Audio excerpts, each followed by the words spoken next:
Hey guys, welcome to the Soul Mechanics. Here, we break ideas down to its soul. Today we're going to talk about an enemy. Christians, we have an enemy. I'm not talking about Satan, that is obvious. I am talking about an enemy that mostly goes unnoticed. An enemy that we don't take seriously. We laugh at it and make jokes about it. An enemy that creeps into us by making us happy and kills us silently. An enemy that may hinder us to be effective in the ministry. An enemy that mostly resides on our bellies, although if it becomes stronger, you may also find signs of it on our necks and other parts of our body. The enemy is, are you ready? Obesity. Yes, today in the Soul Mechanics, we are going to talk about fat in church, the secret killer of church ministry. Stay tuned, coming up next in the Soul Mechanics. Think about it. When was the last time you heard a sermon about your health and the importance of it? Probably it is mentioned in sermons here and there, but it's not really being emphasized. We are afraid to confront people because it may hurt their feelings. Because no one likes to be told, You got fat! I want to read and discuss with you an article published last January 4, 2013 and was updated last January 13, 2015 in factsnews.com. It was from a man named Scott Stoll, MD. He is the author of Alive, a member of the Whole Foods Scientific and Medical Advisory Board, team physician US bobsled team, Olympian, amazing, and chairman of the Department of Physical Medicine and Rehabilitation at Coordinated Health. This article will show us how problematic is the issue of obesity or fat in church. The article starts, Good morning, I am Pastor Doug and I am obese. Pastor Doug Anderson shocked his Sunday morning congregation at Rose Heights Church with his uncommon and uncomfortable opening remarks. Just prior to this sermon, Pastor Doug Anderson of Tyler, Texas, had a personal wake-up call during his annual visit to his primary care physician. He learned that his body mass index had effortlessly slipped into the obese range and he was no longer just an overweight pastor. Stunned by the word obese now attached to his name, he realized that it was time for a personal lifestyle makeover. Today in America, Pastor Doug is not alone. This is not only true in America. Philippines, #1 din sa katakawan. So do not think that this is not also for you. Nearly 1/2 of the American population will be obese by 2030. According to a 2012 study published in the American Journal of Preventive Medicine, the researchers estimate that this will result in an additional $66 billion in healthcare expenditures, 7.8 million new cases of diabetes, 6.8 million new cases of stroke and heart disease, and 539,000 new cancer diagnoses. This epidemic of obesity and commonly associated diseases creates a gash in the fabric of our country that threatens the future of individuals, families, and our nation. But a potentially larger crisis is looming in the pews of churches across America.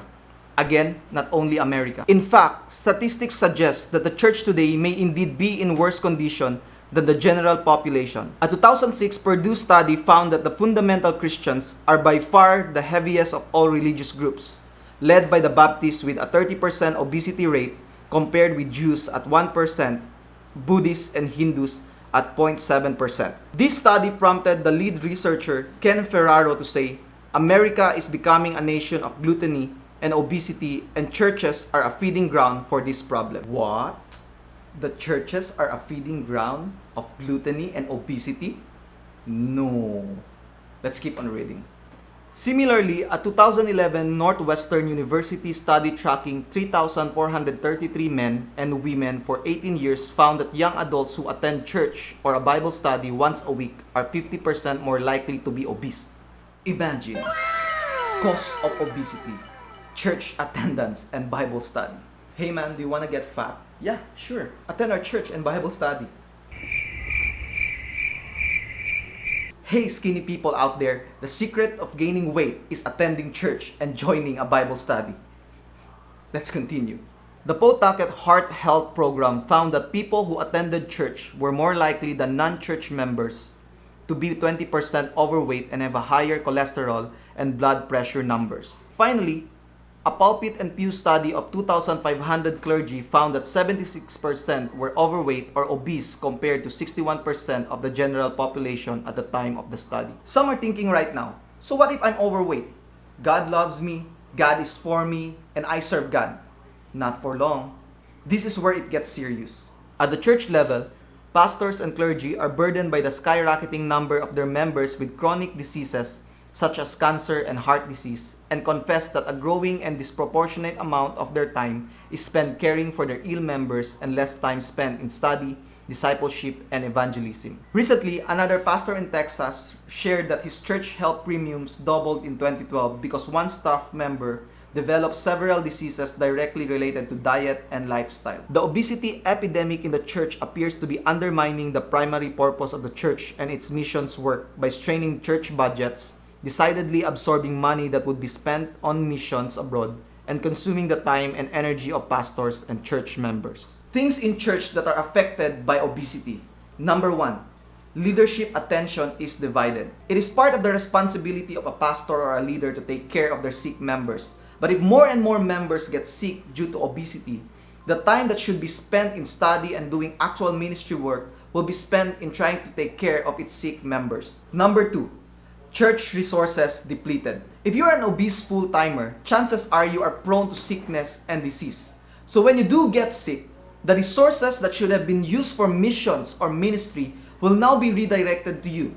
If you are blessed to be in a church who gives insurance to their full-time workers, you are increasing the cost of the insurance premium.